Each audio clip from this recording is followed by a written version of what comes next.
Matt, what are the numbers on this album? Yeah, so this is number 26 in the 1970s on Best Ever Albums, 2 ahead of Stevie Wonder that we just covered because he was at 28. Number 2 in 1973, number 101 of all time, and on Rolling Stone's list, it comes in at number 278. And I always thought it was Dyer Maker, Josh. I was hoping that you could clean that stack, but it seems like you're confused too. Well, I read a story about it, but it didn't say how it's supposed to be pronounced. So okay. John, do you have a thought, John? Figure it out. I've always known it as Dyer Maker is how I've always described the song, but I don't. Once again, that's how I've heard it. Okay, so ambiguous. Let's ring up Robert Plant. So this album was released March 28th, 1973 in the US and on the 26th of March in the UK. Just as a recap, the previous album, Led Zeppelin IV, also known as many other names, Untitled, So-So, etc., that came out in November of 1971, so there was a little bit of a gap between the two albums. In between that album and this one, they basically toured, and they also dabbled in some time off with their families, and I think Robert Plant or one of them bought a new house also in the country, but on the tour throughout 1972, they played in Australia and New Zealand, the United States, Japan, the UK, Netherlands, Belgium, and Switzerland. All multiple dates in those countries and spread out over the course of the whole year, but still a lot of touring. They're definitely a worldwide popular phenomenon at this point. As you probably heard, this album is a departure from the blues-based rock of the first 4 albums, intentionally so. Jimmy Page said that it's, quote, an album of many moods, and they were definitely trying to stretch themselves and go in different directions. As I mentioned before, they previewed many of these songs during their world tour leading up to its release, because they often work the things out on stage and practice them. Despite reaching number 1 in the US, UK, Canada, and Australia, many fans were disappointed by the lack of hard rock as compared to the last album. Critics were also down on this on them per usual. Gordon Fletcher of Rolling Stone said it was, quote, one of the dullest and most confusing albums I've heard this year when it was released.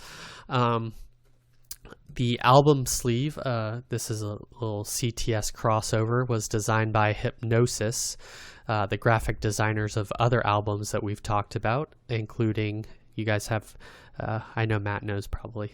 I do. I don't. We did one last week. Genesis Lies Down on Broadway. Most of Pink Floyd's albums, even going back to Saucer Full of Secrets, but especially Dark Side of the Moon. 10cc Sheet Music. Really? And I didn't know that. That's good. And T-Rex's Electric Warrior. Those are all albums, among many others that we didn't cover. Those guys do pretty good album covers. Yeah, they were definitely, a thing, it seemed like, in the 70s, because they were consistently doing albums for different groups throughout all of the 70s. The album cover, as you may saw, depicts 6 naked children moving over a rocky landscape under an orange sky. This was actually shot at what's called Giant's Causeway in Northern Ireland. And not backstage at a Led Zeppelin concert? No. And it was actually just 2 children, a brother and a sister, who were used for the shot and then replicated on the album. The inner sleeve has an adult holding up a child as if presenting it to the gods. And again, the album does not have the name of the band on the front nor the name of the album. But Peter Grant, their manager, allowed the album producers or the record label to put a paper sleeve around it to have that information this time, so people wouldn't get confused, I guess. They recorded this album multiple places, but mostly at Mick Jagger's mansion, Stargroves, with the mobile recording studio. Ah, nice. Oh, there you go. This thing is awesome. They had tried to record. They also recorded inside his mansion. They rented it. As I mentioned last time, Mick Jagger wanted to charge them a lot of money to stay there, and I guess he dropped his rates this time, but they weren't happy with the recordings in the actual mansion. I don't know why these artists keep trying to record in like places with a lot of echo or these cacophonous things. It would seem like recording in a controlled environment would be better, but what do I know? Especially successful ones that have money that could probably afford like top rate studios. Yeah, so they weren't happy with some of those recordings, and as a result, they recorded in Olympic Studios and Island Studios for other parts of the album, and from here on out, they also stuck inside the studio environment. So lesson learned, I guess. Recording of the album mostly took place between April and June of 1972, and 12 songs were recorded, 8 of which are this album, and then 4 which later appeared on Physical Graffiti and Coda. So that's really all I have as far as background on this album. What do you guys think of Houses of the Holy? How about, where are we starting with? Matt? I think it's John. John? Somebody go. Okay. This has always, to me, been the most interesting Led Zeppelin album. Yeah. I've always thought. It doesn't mean that it's the most consistent Led Zeppelin album, but if you told me, I don't even know if I would say this is the best Led Zeppelin album, but if you told me that I was only allowed to listen to one Led Zeppelin album for the rest of my life, I would probably pick this one. Oh, wow. Because it is. There's more interesting stuff on this. It's not just interesting too. It's also very influential stuff.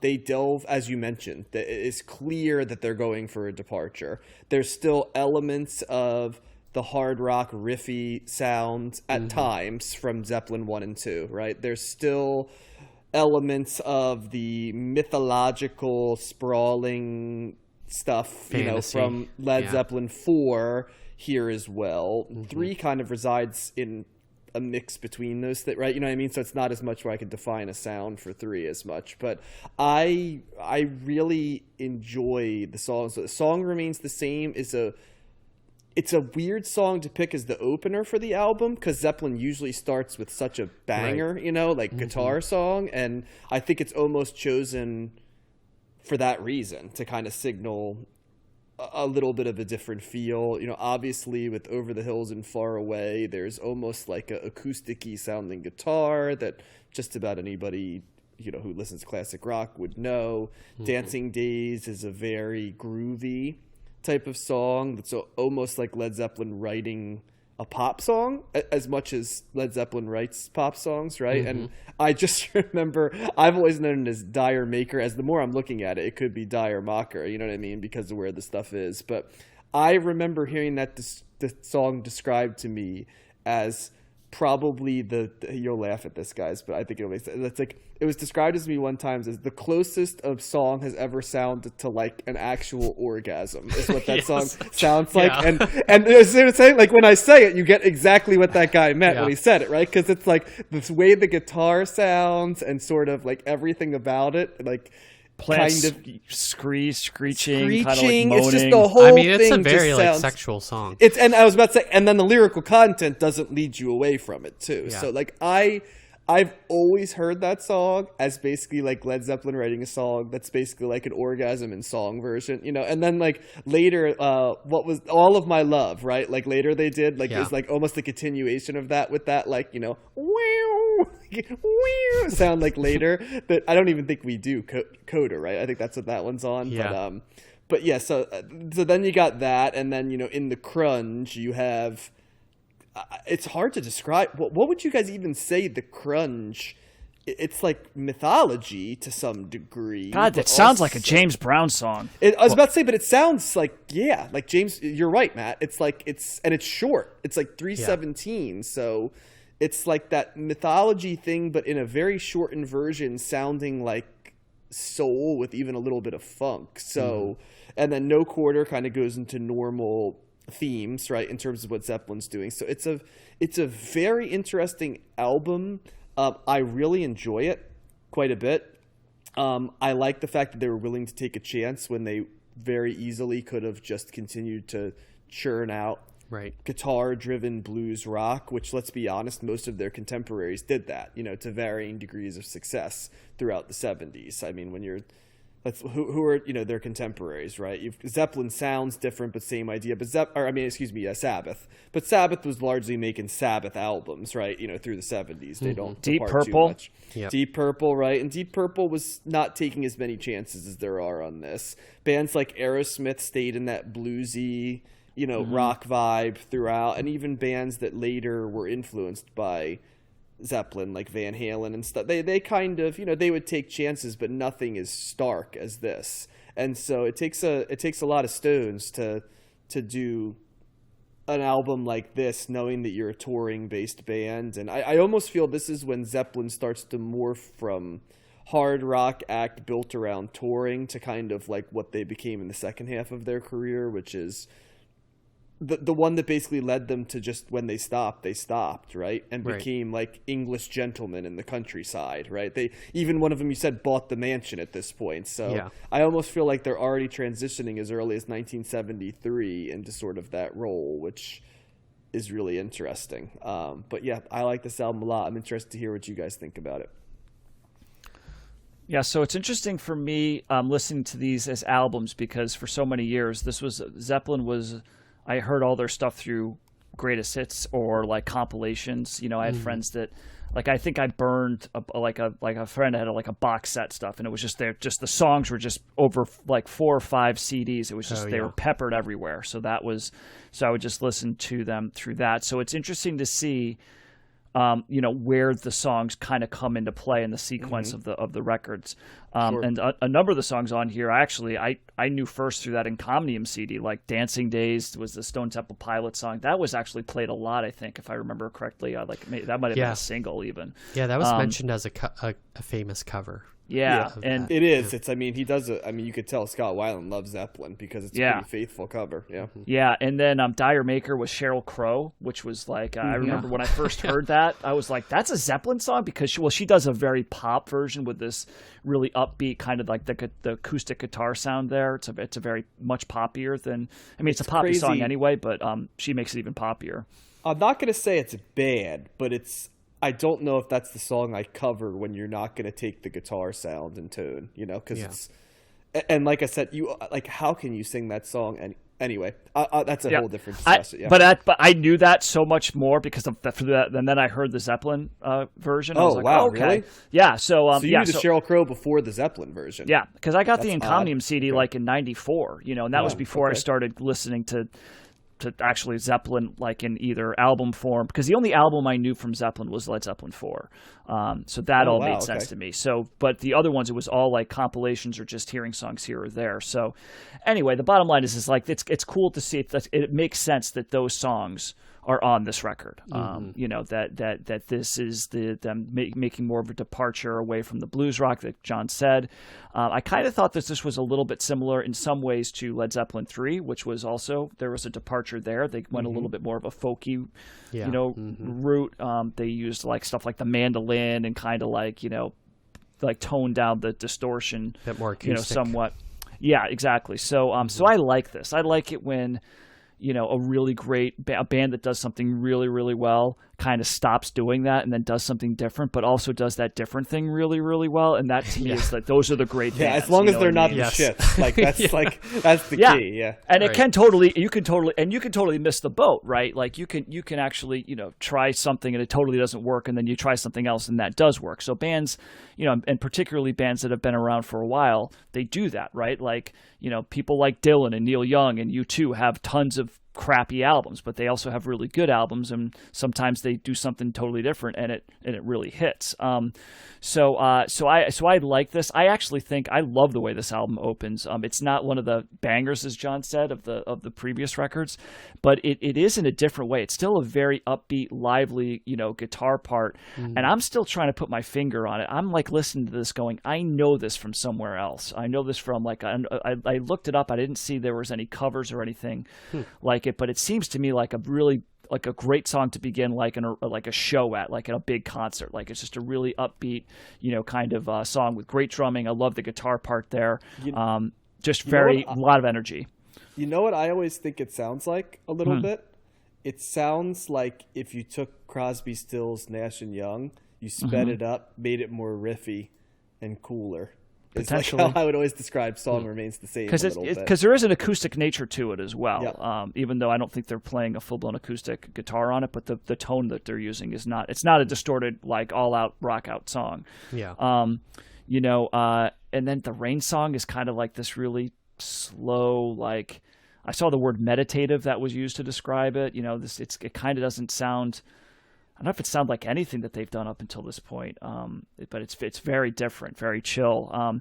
Over the Hills and Far Away, love that song, and I posted that Beavis and Butthead clip on Twitter because I love that where they're like, "God, this sucks," and it's like the beginning and stuff. He's like, "No, wait a minute, it gets better," and then they rock out, and then they start rocking out to it. So that's great. And the crunge was interesting because I was like, that's James Brown. That's like a very big funk. The bass and the drums at the beginning of that are kick ass, really awesome to that beginning of that. And I love the guitar riff of No Quarter. That is just a really cool.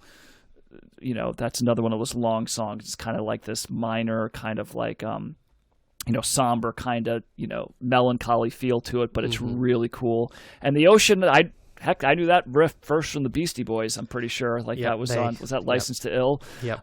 So that's a great riff too. So like this album a lot. I'm actually surprised. I thought John, you weren't going to like this. I thought that this would have been something that you would have missed the. I think Zeppelin does it better when they do the blues rock, but it's really hard for me to rank the Zeppelin albums. I mean, I could probably go 4, number 1, just because that's the one I know the best, and I really do like that. I think that might have some of their. I mean, 2 of my favorite songs, are on there. With I love Stairway. I know it's overplayed, but I still think that's a freaking phenomenal song. And I think When the Levee Breaks is probably my second favorite Zeppelin song. But my least favorite Zeppelin is Gnomes and Fantasy World Zeppelin. Yeah, that's true. That's true.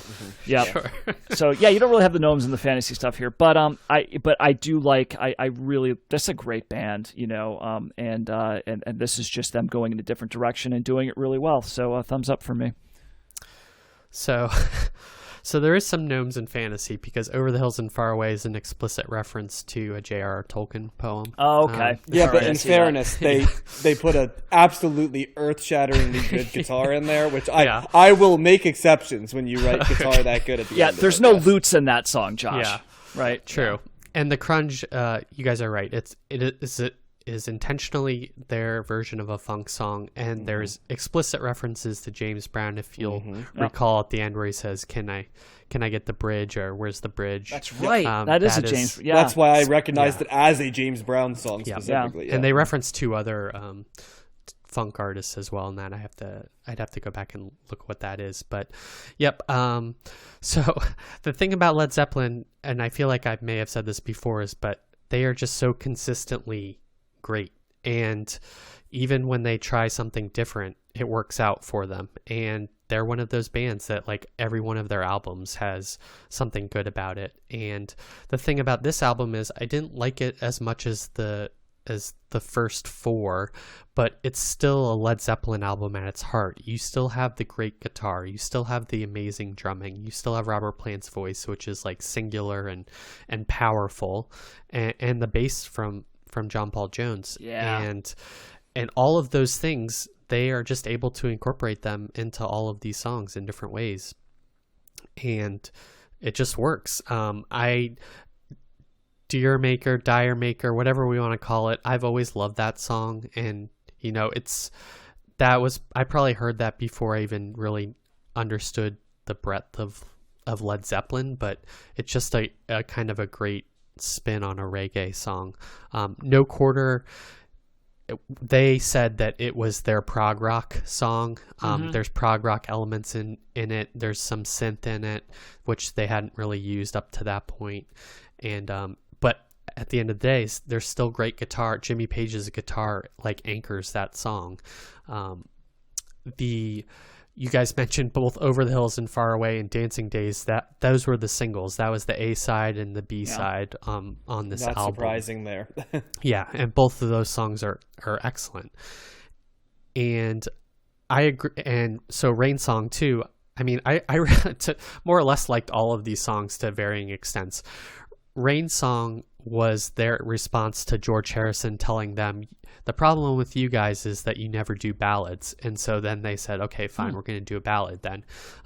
Also, Rain Song features Mellotron, which they have not used up to this point. Yeah. I would argue that was bad advice by George Harrison. That's by far one of my least favorite Led Zeppelin songs. Yeah, it's probably, probably on this album, the weaker ones of the ones I'd agree with this. that. I think it's the weakest song on the album by quite a, for me personally, it's the weakest song on the album by quite a bit. But again, song remains the same. It's hard to create 5 for 5 on amazing opening tracks, but that's still a pretty good for a band song. that doesn't really do that. It's still pretty good though, like I like it. It's just it's just a different approach to doing it. I think intentionally, so if you heard me saying I don't like it, that's not I like it a lot actually. It's what I used, for the opening. So But when you compare it to other stuff, sure. Right. Yeah. Page had said that he had wanted that to be an instrumental song, but then Plant heard it and was like, well, we're gonna put lyrics to this, so that was interesting too. But it's hard to find fault. They still have those iconic guitar drop-ins where they play a little acoustic guitar drumming, and then it goes right into this identifiable amazing guitar riff.